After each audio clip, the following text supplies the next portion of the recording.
now we have our new another gentleman from Indonesia. Actually, Mr. Jaya, he is a very important man from Indonesia because he is the vice president of AREBI. AREBI is the great association of brokers there.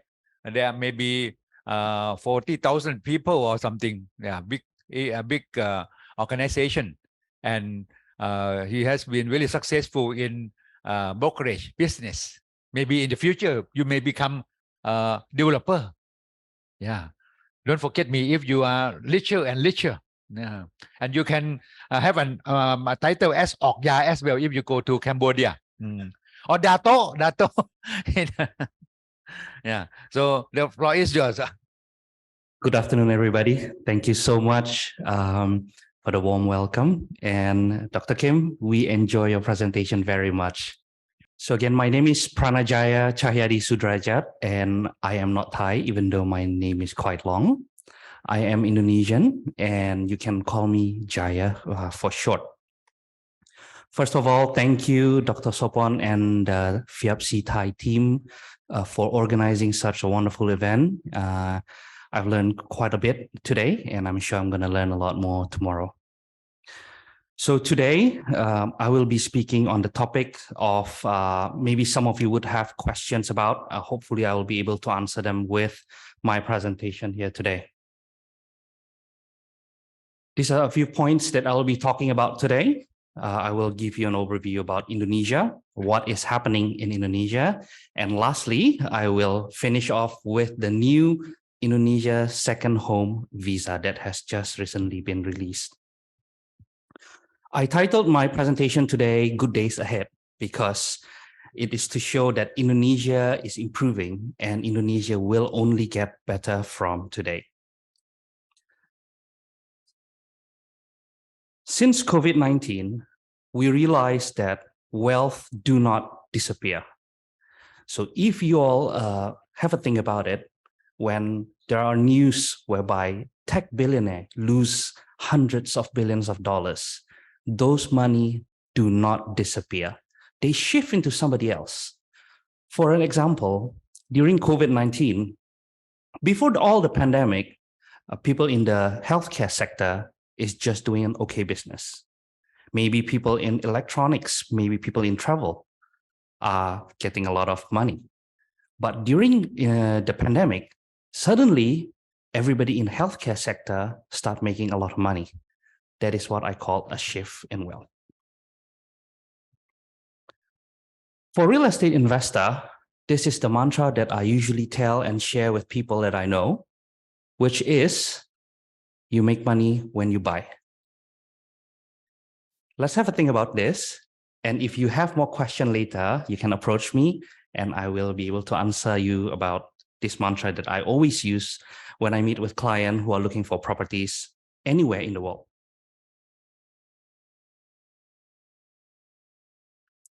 So let's start. Indonesia is made up of 17,000 islands. We have 280 million people, out of which we have 200 plus cultures and ethnicity. So we have 300 different languages, which I've only known 2. So the language that they speak in the east and in the west of Indonesia is different. Indonesia is also the largest Muslim country in the world. So just so you know, it is not Saudi Arabia, it is Indonesia that is the largest Muslim country in the world.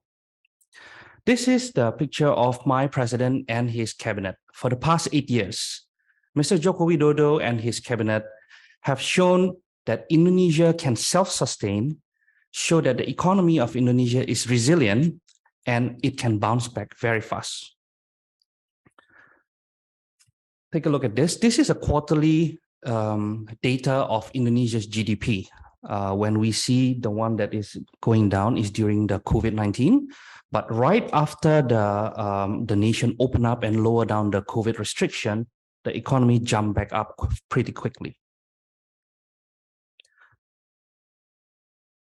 Indonesia is also one of the top growing country of the G20.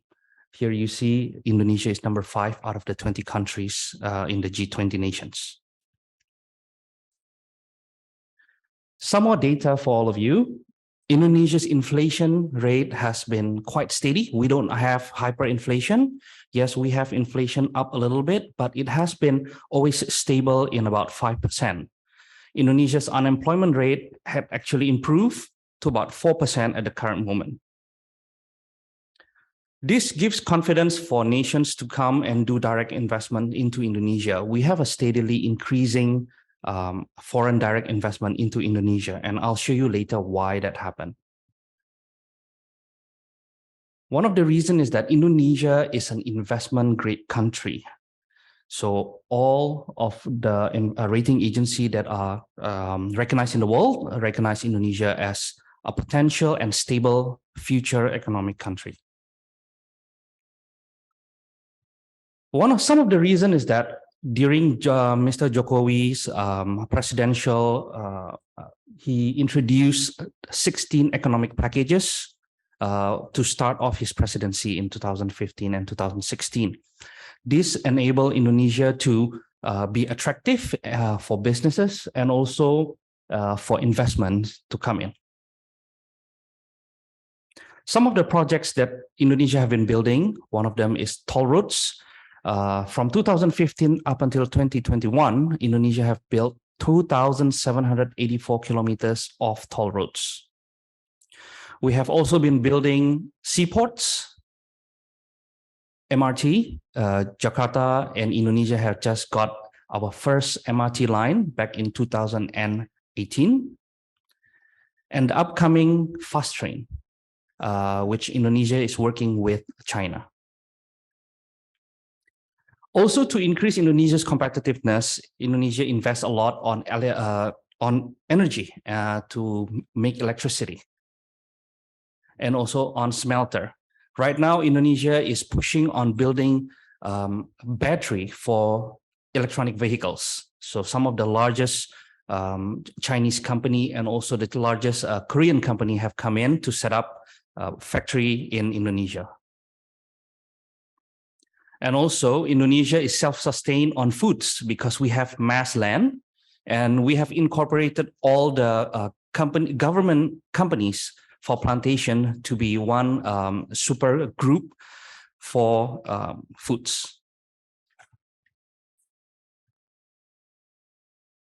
This is one of the reasons, the main contributor of foreign investor into Indonesia, which is the Omnibus Law.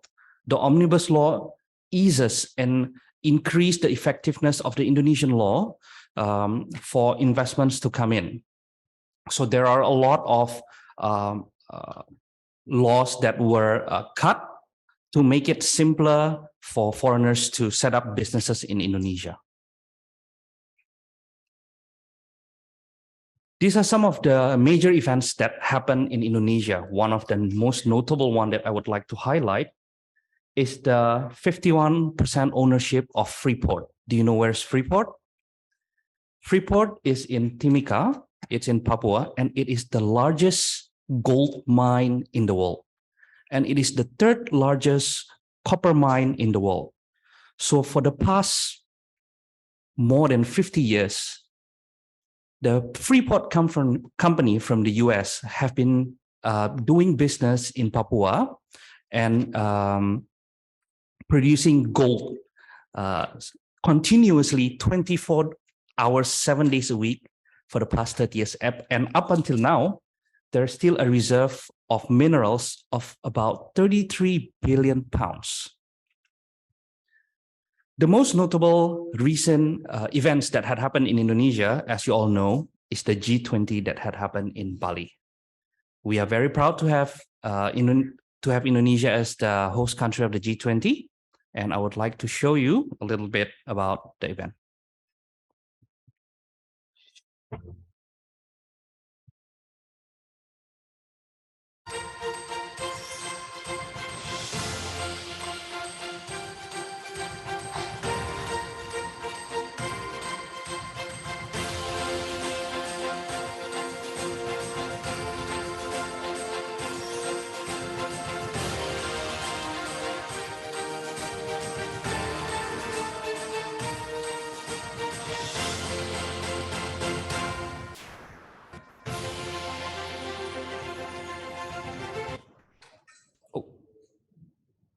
Oops. No, not yet.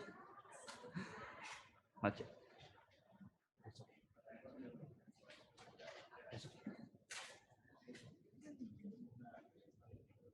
Sorry about that.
That was fun, right?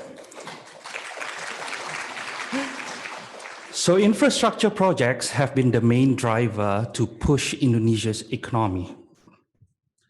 The reason infrastructure projects are very important is because of this.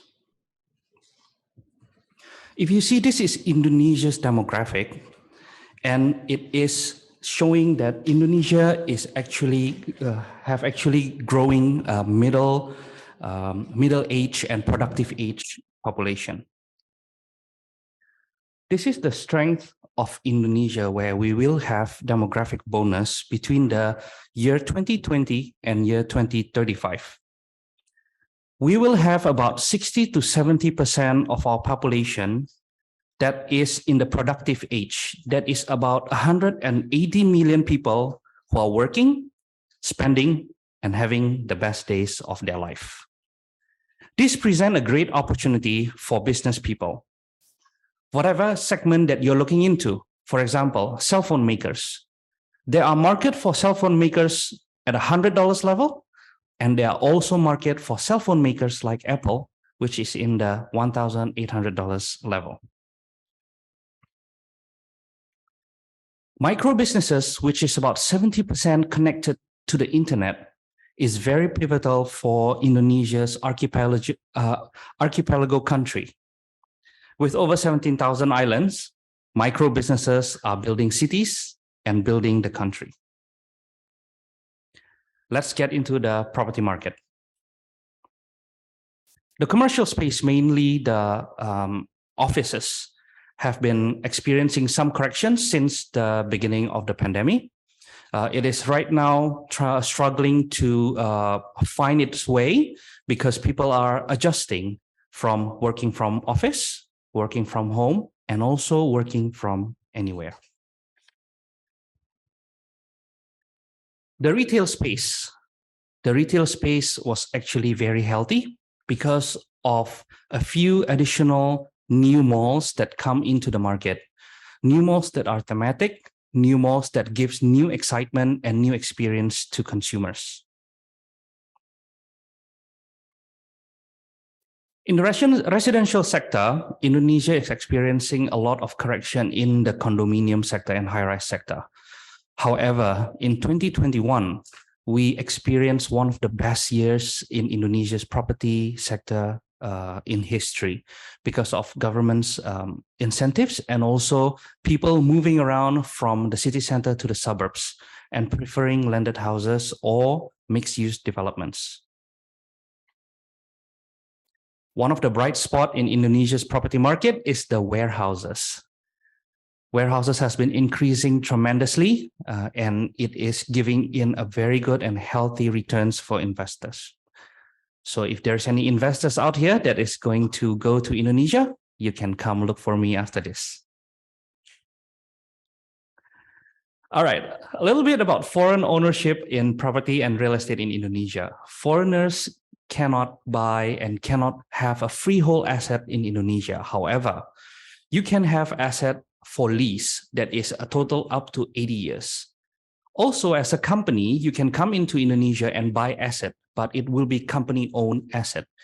And when you sell the asset, most likely you'll have to pay you have to charge an additional tax of 11%.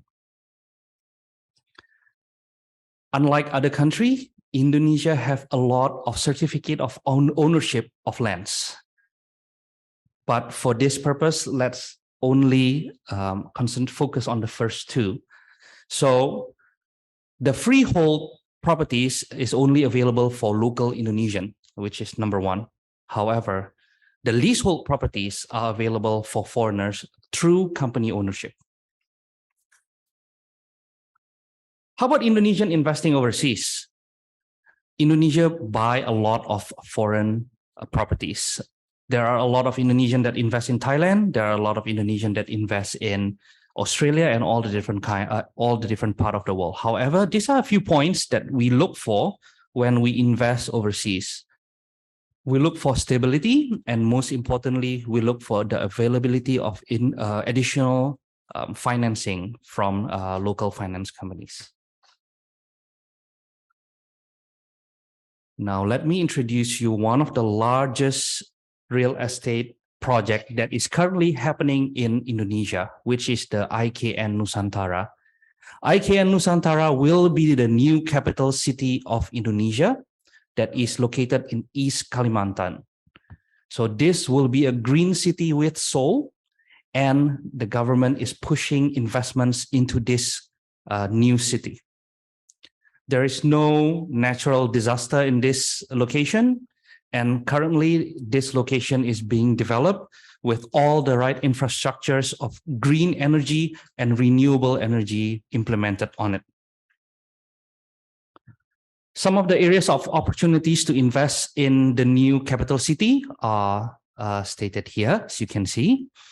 The government is giving a very, very lucrative incentive for people or government or even companies that wants to come in and invest in the new capital city, some of which are displayed here. These are not yet finalized, but this is from what is out there in the news. You can get tax holiday up to 20 years when you invest in this new capital city. All right, so now come the fun part. Tourism in Indonesia is a major part of the Indonesian economy. Right now, the Indonesian government had just recently introduced a new visa that will allow foreigners to stay in Bali only for the time being for up to 10 years. Indonesia is made up of 17,000 islands, and I'll show you some of the most beautiful islands or places where you can work from. This is in Bali. This is one of the 7 wonders of the world, which is the Borobudur Temple. This is the Blue Fire volcano. It's really blue. And this is the Mount Bromo, which is the highest mountain in one of the highest mountain in Indonesia. This is Nihiwatu. A few years back, hotel in Nihiwatu was named the most beautiful hotel in the world. The different types of visas that foreigners and tourists can come and take advantage of are these. If you hold an ASEAN passport, you will not need a visa when you enter Indonesia, and you can stay in the country for up to 30 days with not doing work. The latest visa is the second home visa. As I've mentioned, the visa requirement is pretty easy, which is to have proof of funds of 140,000 US dollars to be deposited in a local bank account, and it can also be invested. But the one catch is that you cannot work or you cannot take on a client in Indonesia. You can work from Indonesia, but you cannot work in Indonesia, if that makes sense. Some of the terms is that you can work anywhere. This visa is designed for digital nomads, for those of you who can work from anywhere, or any real estate agent here who can work only from WhatsApp. You can work from Bali.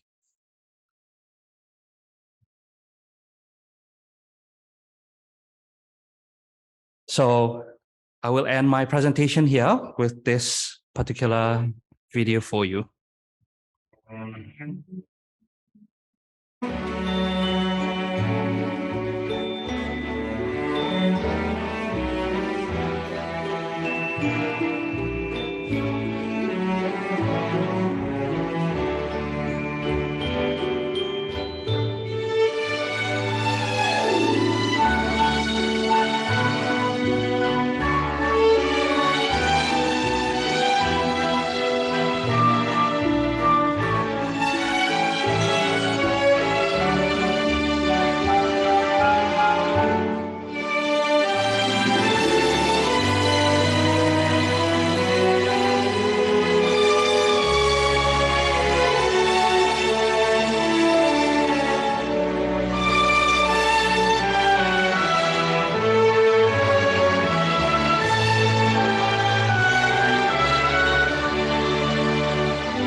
Thank you very much. If you have any question, I will be ready to answer. Thank you. Have a good day. Any questions so far? Wait, please. No? Okay. I just came back from Bali this morning at 4:30. Oh, Yeah. Yeah. Really beautiful. Bali? Yeah. You Enjoy should go Bali? there. Yes. Particularly for your third honeymoon. Second honeymoon. So if you have any questions, you are free to you're welcome to contact me or find me after this. Thank you very much. Yeah.